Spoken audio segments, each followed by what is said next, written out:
You wake up coughing. Not the delicate, excuse me kind of cough, no. The phlegmy, chest-rattling, sleep-ruining cough that echoes off damp stone walls and smells faintly of mold, rat urine, and last night's garlic broth.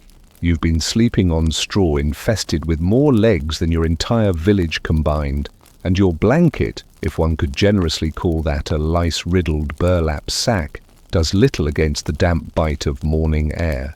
The year is 1348. The Black Death is making its casual stroll through Europe, turning cities into crypts and breath into a public threat. You're not special, just a poor peasant. But the moment your lungs betray you in the village square, during market hour no less, everything changes. Eyes snap toward you, bread sellers freeze, a goat bleats nervously, an old woman clutches her wooden crucifix so hard it splinters. Because in 1348, coughing isn't a symptom, it's a sentence. You've just committed an unspeakable act, public respiratory expression, and this town has seen enough bodies this week to know what comes next.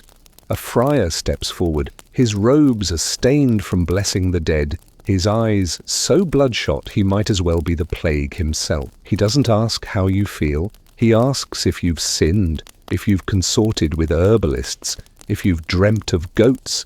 You stammer, swear on the Virgin's name that it's just a cold, that your neighbour Agnes coughed 2 weeks ago and lived. He nods, then calmly declares you possessed by demons. Because in 1348, logic is for corpses. You are now guilty of multiple capital offences, breathing irregularly in public, suspected plague, cheat witchcraft, seared death. Disrupting market purity, your cough may have cursed the cheese, possibly being in league with Satan. He likes people who sniffle.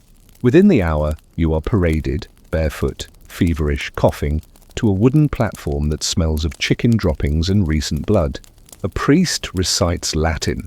The crowd chants. Someone throws a turnip. And you? You can barely breathe, not from fear, though that's clawing at your ribs, but because this town, like many others, has decided if you might bring death, it's safer if you're already dead. You see, the Middle Ages weren't fond of probabilities. They liked certainties, and nothing feels more certain than a corpse.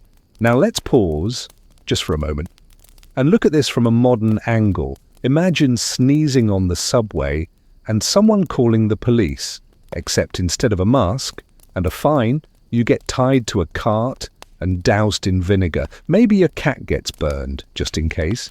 Maybe your sister too, if she looked pale last Tuesday. The medieval mind didn't separate illness from morality. A cough wasn't just phlegm, it was punishment. A fever wasn't viral, it was divine wrath. The plague didn't kill at random. It hunted the sinful, the impure, the unlucky, which meant, basically, everyone. And especially you, if your face was too red, your eyes too glazed, or your clothes too clean. Suspicious, that. To survive 1348, you had to master the art of invisible breathing, of holding in every bodily function, of making your very presence small, silent, odorless, because every twitch was a potential confession. Let's go back to you. It's almost noon. Your coughing fit has subsided. Too little, too late. You're kneeling in the mud. Your wrists are bound with twine so rough it's carving medieval runes into your skin. The friar is still chanting, and somewhere behind you the executioner is sharpening his axe with the kind of disinterest usually reserved for peeling turnips. You try to plead, you swear again it's just a cold, that Agnes lived, that the cat is fine, that you ate garlic and prayed and haven't touched a goat in years. But all they hear is guilt, because in this world the line between sick and cursed is thinner than the gruel they serve on Fridays. And so for the crime of existing while visibly unwell, you are found guilty. Your sentence, death. Not swift, not noble, just convenient. Centuries later, we've invented antibiotics, vaccines, and even hand sanitizer. But the fear, the urge to isolate, to accuse, to blame the one who coughs in public, that instinct still breathes, just more quietly. So tonight, as you curl into your duvet, your room warmed by central heating, your cold comforted by ibuprofen, give a small sarcastic thanks to your lungs. They get to wheeze in peace. And nobody will light a pyre because your nose ran in public. Let's imagine your morning routine in 1362. You wake up, miraculously not coughing, and decide to wear your best tunic. It's violet, a rich, radiant purple, the color of sunsets and imperial drapery. You found the fabric at the back of a trader's cart, half worm-eaten but still luxurious by peasant standards. You're feeling bold. Maybe today the baker's daughter will notice. You step outside. Big mistake. Within seconds, two things happen. The sun catches the shimmer of your forbidden outfit. A town official, who smells like pickled onions and inherited bitterness, spots you. You have just committed a capital offence. Not murder, not treason. You wore purple. And in 14th century England, that meant you were either royalty, clergy, or recently embalmed. You are none of the above. Congratulations, your wardrobe choice has offended the moral fabric of society. Let's pause. Why purple? Because it was expensive. Because it was exotic. Because it was difficult to make and smelled like dead snails. Literally. Tyrian purple came from Mediterranean mollusks boiled into a sludge that stained fabric permanently and nostrils indefinitely. So naturally, it became a symbol of power. And like all symbols of power, it needed guarding. With laws, sharp, fatal laws, these were the rules that told you not only what to do, but what to wear while doing it. Your social rank wasn't just announced. It was stitched, dyed, and hemmed into your clothes. Wrong fabric, death. Wrong sleeve length, public flogging, too many buttons. Heresy, probably. Because if everyone looked noble, how would the nobles feel special? The rich needed to glow while the poor remained gloriously drab. Back to you. Your violet tunic catches not just the sun, but suspicion. You think you're a baron? Asks the onion-scented official. You explain that it's second-hand, barely purple, probably just wine stains. Too late. A crowd is forming. A friar squints at you. Someone mutters, "Witch." A child throws a turnip. Always with the turnips. You are stripped in the square not for shame, that's optional, but to assess the rest of your clothing. Your belt has metalwork. Your shoes have leather soles. You're practically a duke in peasant drag. The verdict is swift, excessive vanity. The punishment, public hanging. With a sign around your neck that reads, "Let this be a lesson in humility and tailoring." Let's zoom out. Sumptuary laws existed across medieval Europe. In Italy, you could be fined for wearing silk unless your family name was carved into a cathedral. In France, even a velvet hat could get you arrested if your bloodlines didn't include at least one bishop and two land-owning uncles. Fashion wasn't frivolous. It was a battlefield. Every thread was surveillance, every hemline, hierarchy. And the message was clear: don't you dare look better than you should. Fast forward. Today you can wear purple leggings, neon shirts, fishnet crop tops, all in the same outfit. And no one will accuse you of royal treason, maybe just bad taste. Your hoodie doesn't determine your right to live, but the instinct lingers. We still judge by appearance, still punish the out of place, still whisper about the girl who wore too much to the funeral, or the man who showed up underdressed to the meeting. We're just less direct about it, less hangy. So next time you wear something bold, strange, or slightly illegal in color, remember, in another century, it wouldn't just be a fashion risk, it would be your neck. It starts with a cow, not a demonic cow, not even an impressive cow, just your average mud-caked, slightly cross-eyed medieval cow. Her name is irrelevant. No one named livestock unless it was destined for sainthood or soup. But today, she will decide your fate. You're out before dawn, herding her toward the communal pasture. Your boots are soaked, your fingers numb, and your stomach is growling louder than the church bell. You're thinking about porridge, or maybe what porridge would taste like if porridge had flavor. And then She bolts. A low moo, a surprising burst of energy, and your four-legged roommate barrels into the wrong field. The king's field. Specifically, the sacred royal grain patch guarded by law, superstition, and an old man named Ethelred with a stick and a permanent frown. The cow tramples 5 stalks of barley and defecates on the 6th. Ethelred gasps like he just witnessed Satan doing the cha-cha. You, poor soul, run to retrieve her, hands raised, apologizing profusely. Too late. You have committed agrarian treason.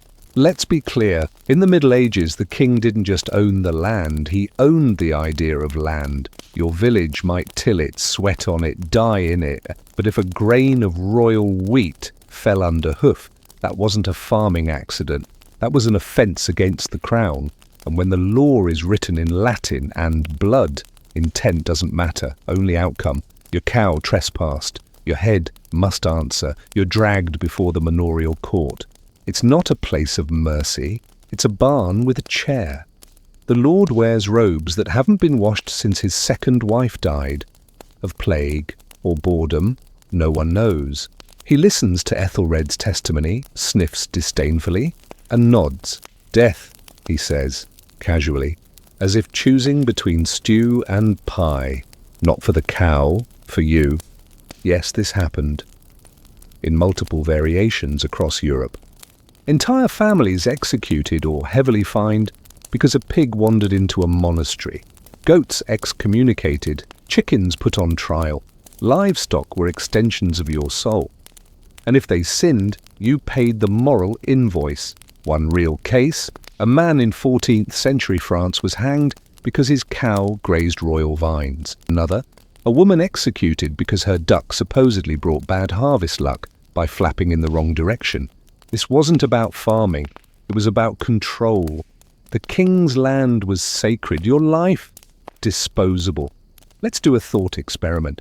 Imagine being executed today because your Roomba accidentally cleaned the wrong Airbnb, or your dog peed on a politician's lawn. That's the level of absurdity we're talking about.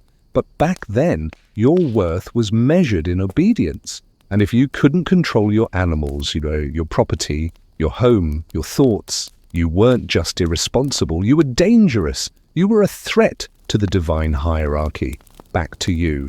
You're tied to a post, not in a dramatic town square, just a muddy corner near the mill where birds pick at yesterday's bread and kids throw rocks half-heartedly. The cow watches. She chews thoughtfully. She learns nothing. You, however, are learning the brutal lesson of feudal justice. Property is sacred. People are not, especially peasants, especially you. So next time you see a fenced-off area with a do not enter sign or get yelled at for letting your dog onto a golf course, take a deep breath and be grateful, because in another life that leash could have been a noose. And your Labrador, you're kneeling, not in prayer, not in confession, but on a wooden platform slick with something dark. Rain, maybe blood, maybe both. While half the town stares at your face like it just sneezed on their wine. Why?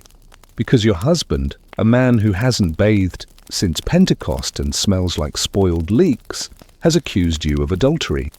He has no evidence, no witness, just a gut feeling and a vague story about the neighbor's glance. That, and the fact that your child looks a little too handsome. In 1375, that's more than enough. In the medieval mind, honor lived between a woman's legs. And if that sanctum was breached, willingly or not, it wasn't just her shame. It was the families, the villages, the cosmos itself seemed to wrinkle.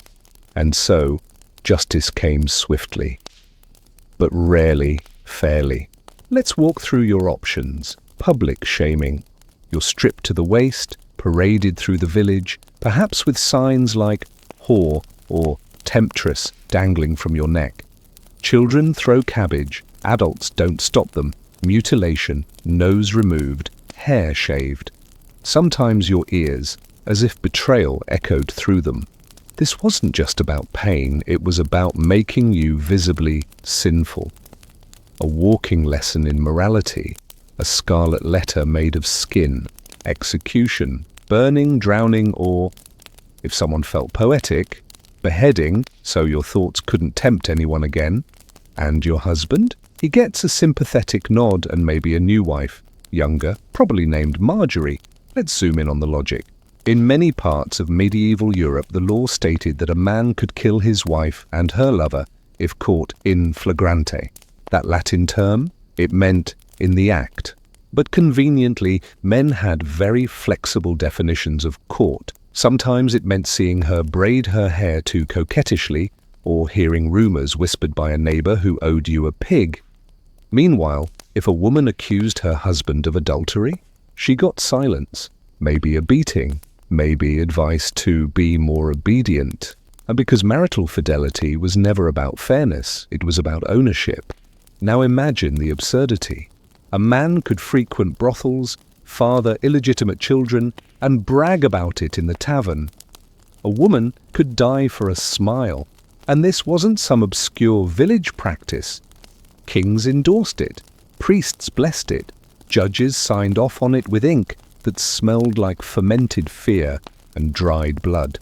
Even the punishment often depended on social class. Noble women were locked in towers or cloisters. Peasant women tossed into rivers and left to float with the sins of others. Back to you, you're kneeling. The friar mumbles prayers. The crowd watches hungrily, not for justice, but for drama. And somewhere your husband is already drinking. It's almost funny. You loved once. You felt warmth in someone's arms. You kissed.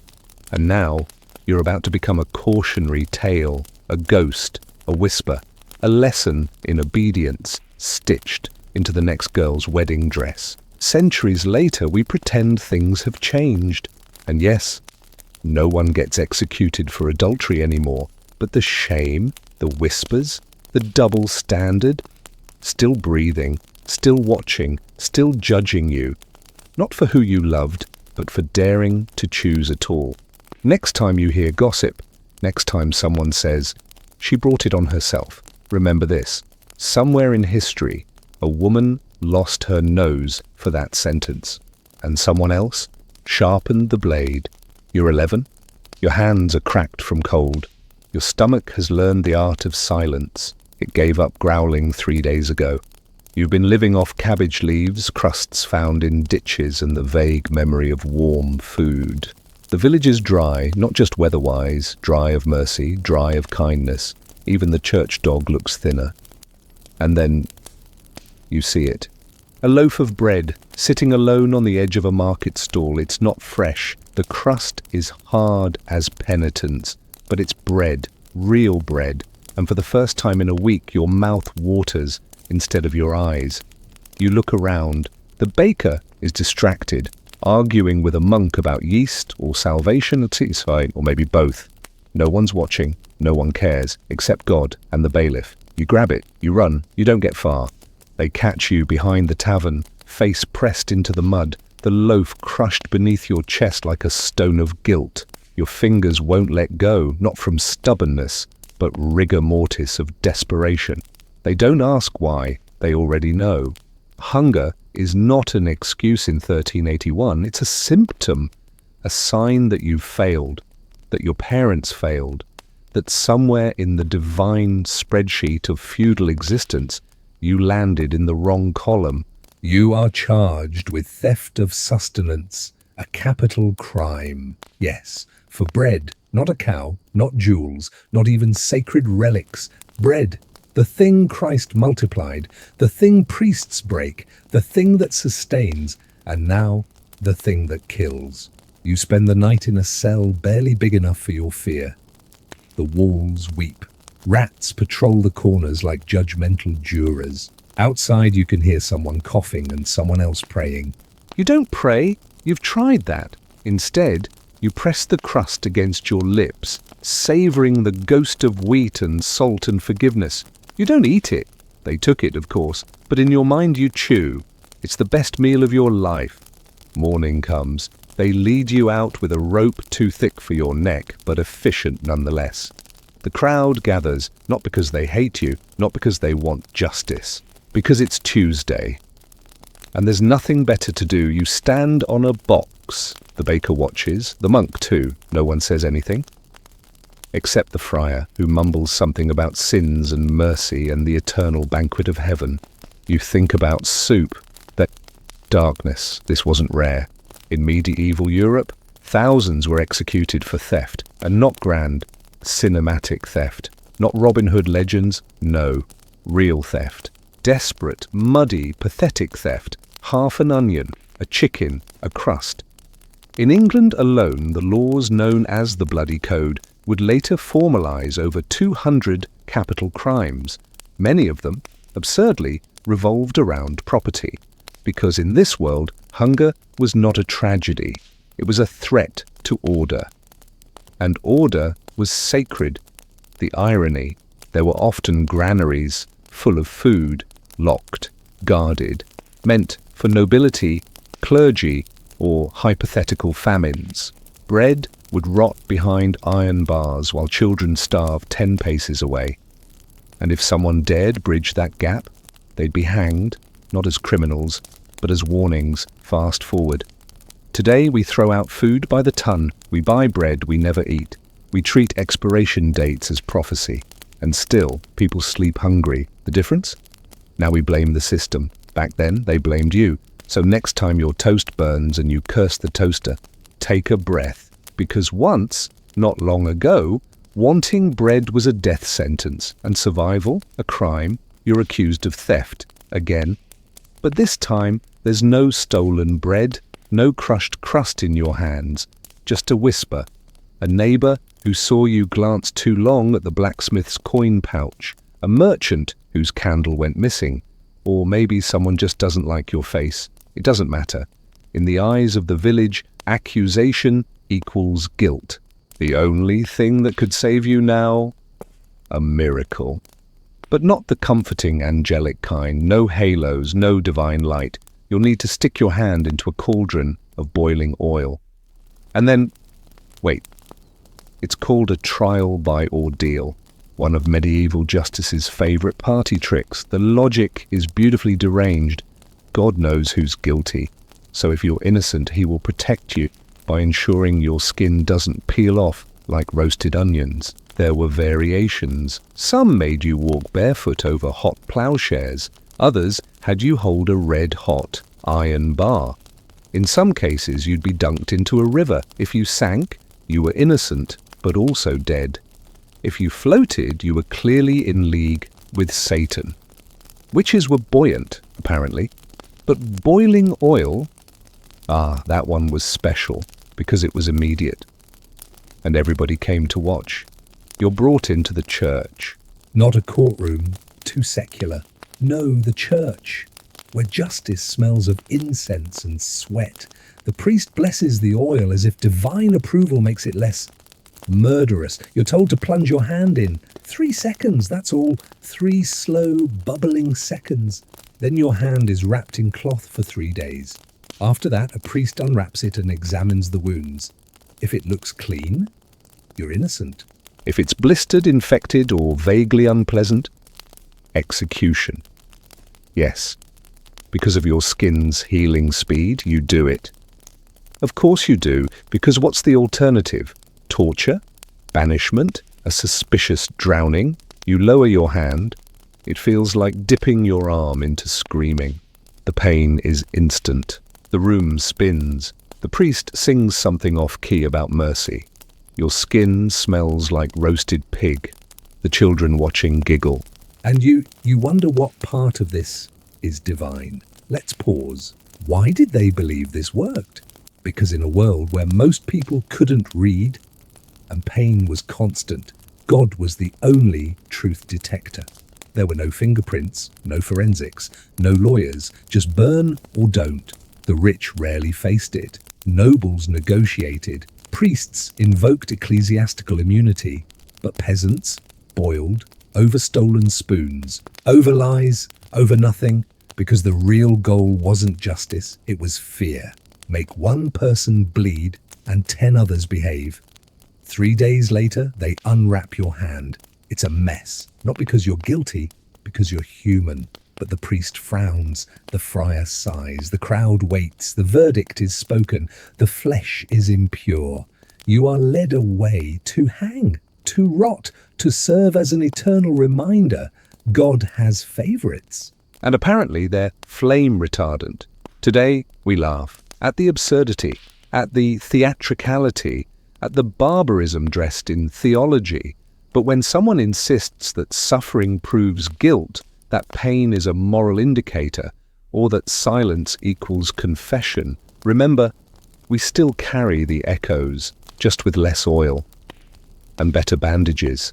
You wake up before dawn as sempre. Your hands are cracked. Your back aches. But someone is in labor. Again, it's the third birth this week, and you're the one people call when screaming starts and prayers no longer work. You're not a doctor, you're better, you're a midwife. You've pulled babies out of breech positions with nothing but instinct and goat fat. You've whispered prayers into bellies. You've saved more lives than the village priest, though he's the one with gold threads on his robes and the authority to call you a demon. Today, the birth is smooth. You tie the cord with linen, soaked in rosemary. You place a dried lavender sprig under the mother's pillow. You murmur something half in Latin, half in habit. The baby cries, the mother lives. A miracle, except someone was watching. They say you didn't cross yourself properly, that the herbs you used are unnatural, that you whispered something, could have been a blessing, could have been a curse. And worst of all, they saw your cat. You return home to find the priest waiting. His smile is the shape of punishment. He asks questions that don't want answers. Why do you live alone? Why don't you attend every mass? Why do you have books? Why does your cat follow you like a familiar? You try to explain, the herbs help, the prayers soothe, the cat eats mice, but he already knows the truth. You're a witch. The accusation spreads faster than fire, and with similar consequences. Midwives knew too much. About bodies, about pain, about death. They were the ones who knew how to stop bleeding, break fevers, end pregnancies. That knowledge? Power. And power without a beard or Bible? Threatening. You're dragged to the square, not with violence, with pity, because you are not just dangerous, you are lost, and your soul, that fragile, flammable thing, must be saved through pain. They ask if you fly at night, if the devil came to you in dreams, if your cat talks when the moon is full. You deny everything. They smile. Denial, after all, is the first sign of guilt. And so they prepare the pyre. They tie you gently. They don't want to harm the body, just the spirit. Your cat meows once. Someone kicks it. Children giggle. The flames begin. And for the crime of healing, of knowing, of not being a man, you are burned.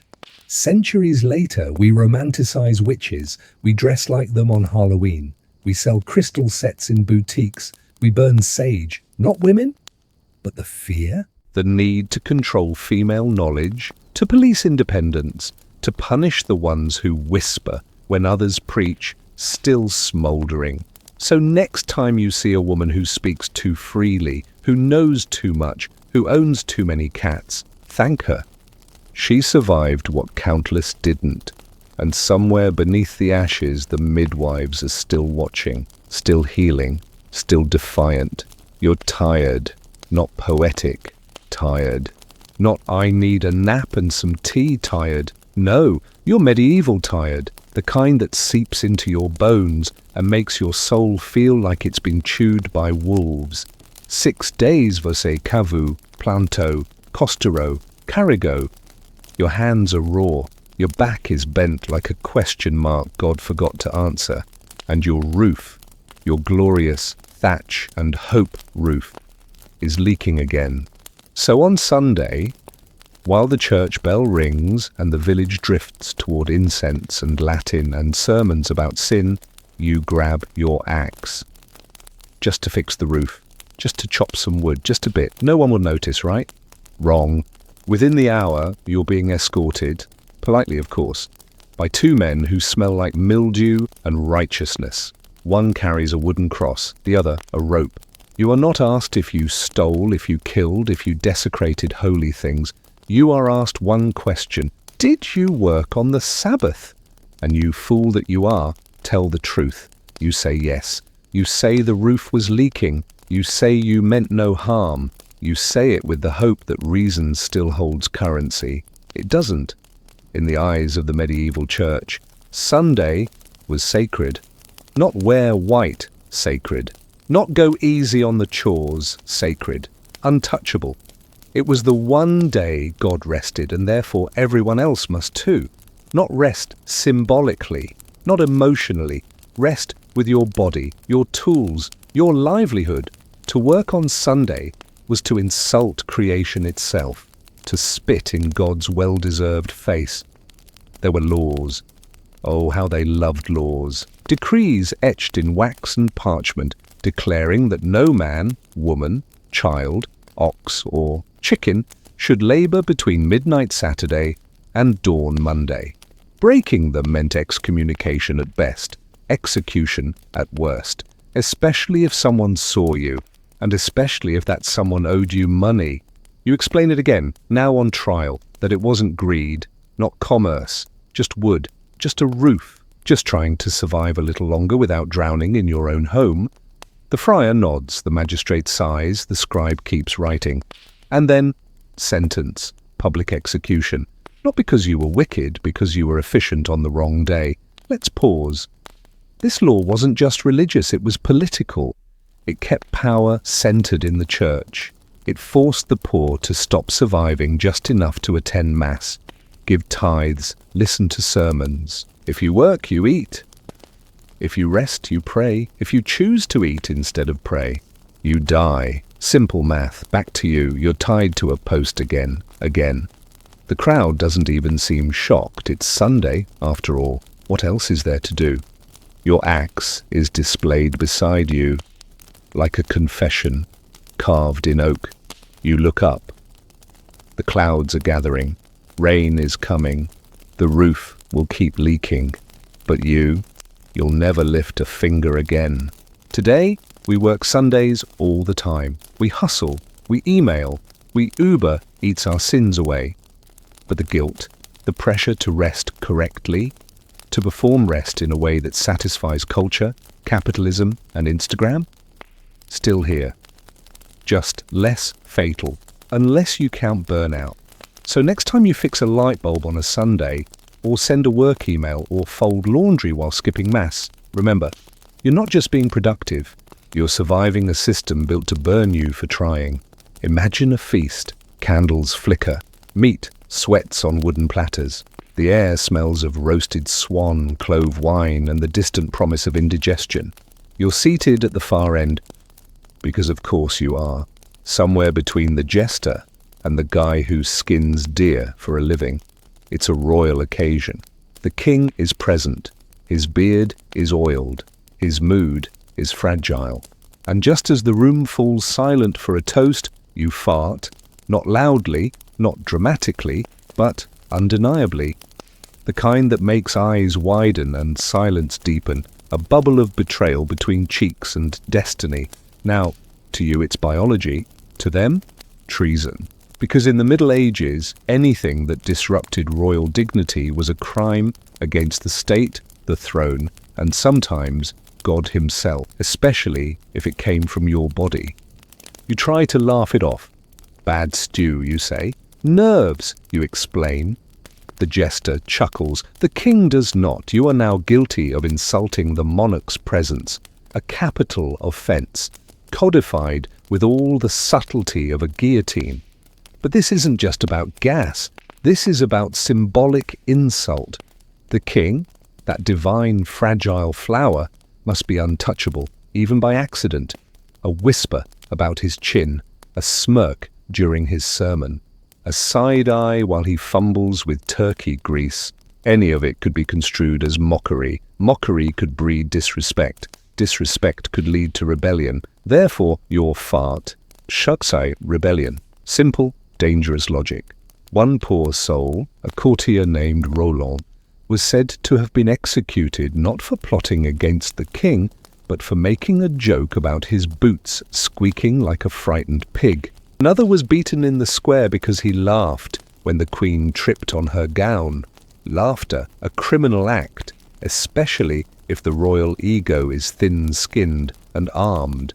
And yet, the kings farted too. They belched, they sweated, they picked at their teeth with bird bones and died of diarrhea like everyone else. But to acknowledge that, to remind the court that His Majesty was also a meat sack with intestines. Unforgivable. Back to you. The king waves his jeweled hand. A whisper reaches the guards. You're dragged out by torchlight. Not to be hanged. Not yet. First, you're paraded. Public shame.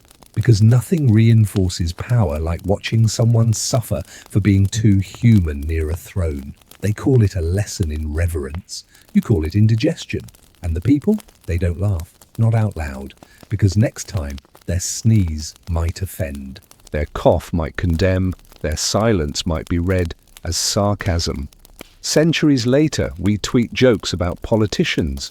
We roll our eyes at leaders. We post memes of popes in sunglasses. And mostly, we survive. But still there are rooms where power listens carefully, where humor is punished, where one badly timed word or sound can ruin a life. The fart, still dangerous, just better dressed. So next time you let one slip, especially in polite company, give a little smirk, because once that breeze could have blown your head clean off. You hear a knock. Not a gentle one, a knock like a sermon with fists. It's dark outside, and not that it matters. In this century, everything is dark, including intentions. You open the door and see your neighbor, breathless, pale, whispering one word. They took her. You know who they are, and you know who her is. The woman from 2 cottages down. The one with too many books and too few smiles. She spoke Latin. She prayed too loudly. She questioned once why the Baron never fasted during Lent. She's gone now. Taken by the church's men, or the Lord's, or some hybrid creature wearing both a crucifix and a sword. You nod, you close the door, and you say nothing. Because to speak is to risk, to ask is to be noticed, to know is to be judged. But the silence, it's not safe either. 3 days later, they come for you, not because you said anything, but because you didn't. In the warped logic of medieval power, knowledge without denunciation was complicity. If you knew of her sins and didn't report, you're an accomplice. If you heard a forbidden prayer and didn't scream, you're a sympathizer. If you saw something and said nothing, you are guilty by omission. You try to explain that you were scared, that you didn't know, that you minded your own business.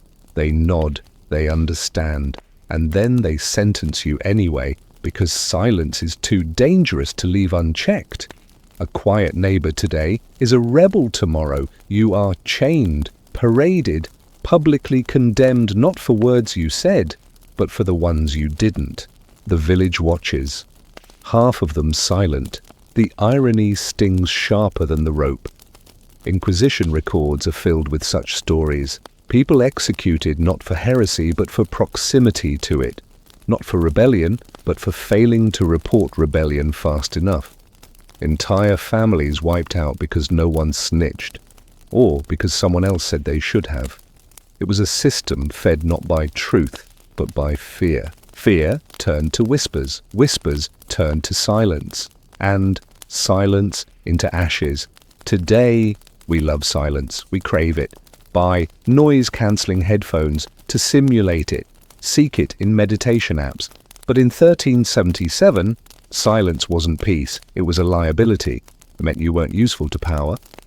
And useless people don't last. Back to you. They don't ask you to confess. They ask why you didn't speak, and there's no right answer. Because your words would have killed her, and your silence kills you. So next time you choose not to get involved, think. Not because you should always speak, but because once not speaking was a crime, and the line between guilty and gone, whisper thin. You arrive at the village just before dusk. You're exhausted, blistered feet, cracked lips. Your cloak is dust and prayer. Your pouch holds only dried apples and a letter of passage written in Latin, too ornate for anyone to read. You're a pilgrim, or maybe a trader, or just someone who made the mistake of not being born here. But to them, you're not a traveler, you're not a guest, you're not even a curiosity, you're a threat. It starts with the children. They point, they mimic your accent. They laugh at your boots, at the way you bow too deeply or not enough. Someone asks what kind of name that is. You smile, offer an apple. They run, you're already marked. By nightfall, rumors bloom faster than boils. You worship foreign gods. You carry a disease, you spoke to your horse in a cursed tongue. The local priest hears about you. And of course, he's never seen a man with your skin tone before, or heard prayers that end in different syllables, or seen someone light a candle counterclockwise. He calls you other, and other means danger. The next morning, the guards come. They say it's just a chat, that they just want to understand your purpose. And they ask what you're carrying, where you came from, why your belt has runes on it. You answer with respect, deferent, calm, but your accent betrays you. One vowel falls wrong and the scribe raises an eyebrow. You say bread. He hears blasphemy. You're taken to the square. Not yet in chains, not yet. But they surround you and the questions begin. Where were you last Tuesday? Do you believe in the one true God? What's that pouch of herbs in your bag? Who taught you those songs? Why don't your eyes match your soul? Someone screams sorcery. Someone else says plague. And just like that, your body becomes a container for centuries of fear. The villagers see in you the famines of old, the wars they don't understand, the languages that make them feel small. You are not a man, you are a symbol, and symbols are dangerous. In medieval Europe, foreigner wasn't about citizenship, it was about belonging. And if you didn't blend in, if your clothes, your food, your God, your face betrayed the world outside, then you weren't protected. You were expendable. Entire pogroms began with whispers. Whole communities burned because someone said a stranger poisoned a well or cursed a field or stared too long at a noblewoman's hair. Being foreign wasn't just unwelcome, it was punishable. By fire, by rope, by rocks thrown from trembling hands trying to feel safe. Back to you. The mob forms before the trial even ends. Someone says your language is unholy. Someone else says your shadow moved wrong. You try to explain, but they don't want your words. They want relief. And nothing soothes better than a scapegoat. You hang by mourning. No grave marker. No prayers. Just a lesson carved in silence. Don't speak strangely. Don't eat foreign food. Don't pray out of rhythm, and whatever you do, it don't arrive after sunset. Today, we say we're global. We say we welcome difference. But ask anyone who's been stared at on a train, who's had their name mocked in a boardroom, who's been told to go back where you came from. The gallows are gone, but the rope? Still tight. Let's say you did everything right. You woke up before sunrise, prayed, didn't cough, didn't wear purple, didn't glance at a goat suggestively or make your soup too fragrant. You worked. You fasted on Fridays. You kept your cat population under control. You even reported your neighbor for whispering oddly near the well. And still, you die. Not from plague, not from famine, not from one of the 117 medieval diseases that made your body feel like a boiled potato. No, you die because someone said your name. No law was broken, but in the medieval world that didn't matter. Laws were not shields, they were traps. They weren't designed to protect you. They were tools to control you, to remind you, constantly, that you were alive at the mercy of others. Royalty, clergy, the man who owned the land you lived on, the woman whose brother served the baron, The drunk who once saw you talking to a pilgrim with weird shoes, You could die because someone dreamt of you, because you walked alone at night, because a chicken screamed near your house, because your birthmark looked like a heretic's map, because you had no alibi for a thunderstorm, because the baker's daughter needed to redirect suspicion, because the wind blew in the wrong direction and your presence made people feel nervous. This wasn't a glitch in the system. This was the system, a beautiful, chaotic machine fueled by fear, rumor, envy, and divine ambiguity. You didn't have to commit treason to die like a traitor. You just had to exist inconveniently. One woman was executed because she didn't cry at her husband's funeral. A man was burned because his beard was unnaturally full. A child was drowned because she smiled during Mass. And no one that poor should be so happy. Justice wasn't blind. It was cross-eyed, drunk, and easily bribed. And fairness was for the afterlife. Today we talk about rights, about due process, about the presumption of innocence. But behind all that modern paperwork, we still carry shadows. People still lose jobs over rumors, still get arrested for fitting a description, still vanish into systems designed not for protection, but for efficiency. So as you lie in bed tonight, your world lit by soft electricity and the quiet hum of central heating, take a breath, because once your sneeze could have meant sorcery. Your silence, conspiracy, your kindness, suspicion, your face, simply unwelcome. You did nothing wrong and you still died. And that, in the Middle Ages, was the most normal thing of all. So you made it. Through boiling oil and sacred Sundays, through wardrobe malfunctions that cost lives, through cows with poor boundaries and kings with fragile egos, you watched bread become a crime, silence become treason. And humanity, fragile, hungry, farting humanity, become a threat to itself. You died 11 times, hanged for hunger, burned for healing, executed for existing, and yet, here you are, still breathing, not because the world is fair, it never was, but because you were lucky enough to be born on the other side of history, where you can cough in public, wear whatever color you want, pet your cat without fear of the Inquisition. You are, statistically speaking, a miracle. You won the cosmic lottery that lets you survive a Tuesday without begging a priest to spare your soul because you looked at cheese suspiciously.